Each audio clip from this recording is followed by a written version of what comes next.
or February, in the mood for l'amour. If you love love, and if you love film, France, food, you will adore the delectable, sensual delight that is the taste of things. La Passion de Dodin Bouffon in French. It's quite a mouthful, literally.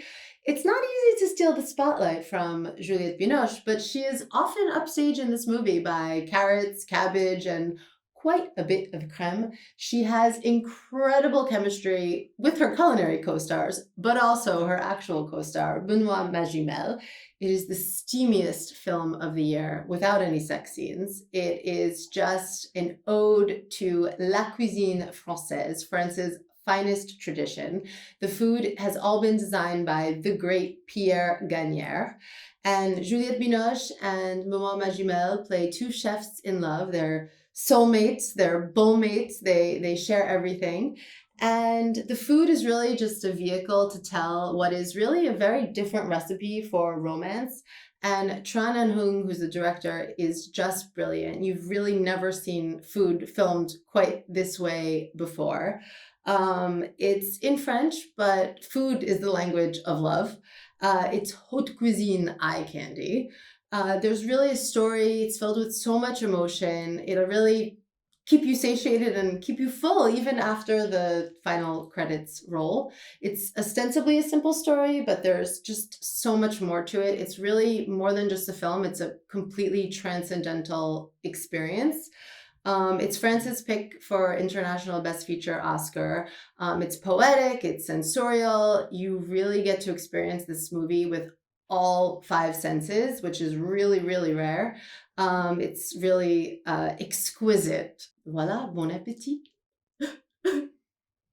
Don't worry, everything is fine. Tout va bien.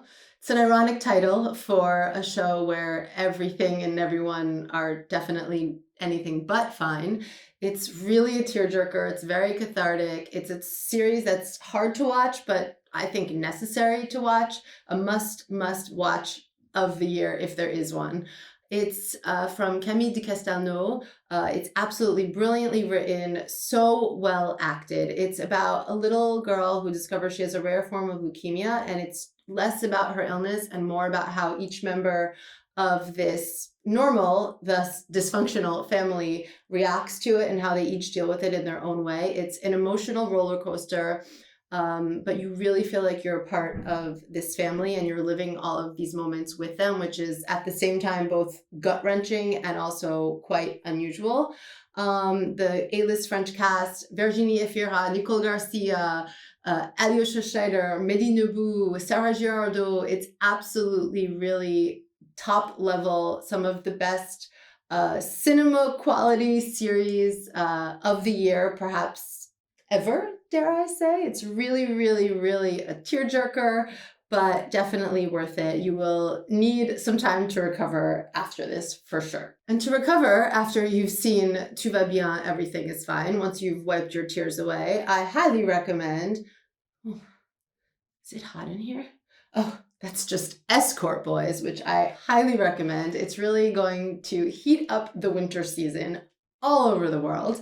It's about a group of guys who end up selling their bodies. All of them have different reasons.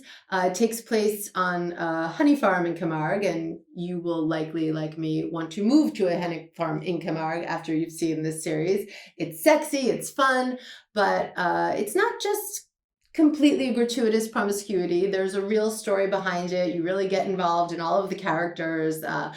Guillaume Labbé, Simone Erlacher, they're all absolutely wonderful. Thibaut Evrard, it's phenomenal. And then you have guest appearances by the likes of Carole Bouquet, Kelly Rutherford, Pascal Arbillot, Rossi de Palma. It's a who's who of some of the best talent in France at the moment. And it's just really fun. It's easily binge watchable. And it'll really want to make you stop what you're doing and just continue to look at the wonderful beauty that France has to offer. Bravo, Ruben Alves. It's really a unique and wonderful series, so entertaining. It's a French Western with heart and a lot of honey, and hot men generally without much clothing on, but It's just a vehicle to tell what is, I think, a beautiful story, mostly about friendship. Check them out for dessert, of course, after you've seen A Taste of Things in movie theaters. Full. Au revoir.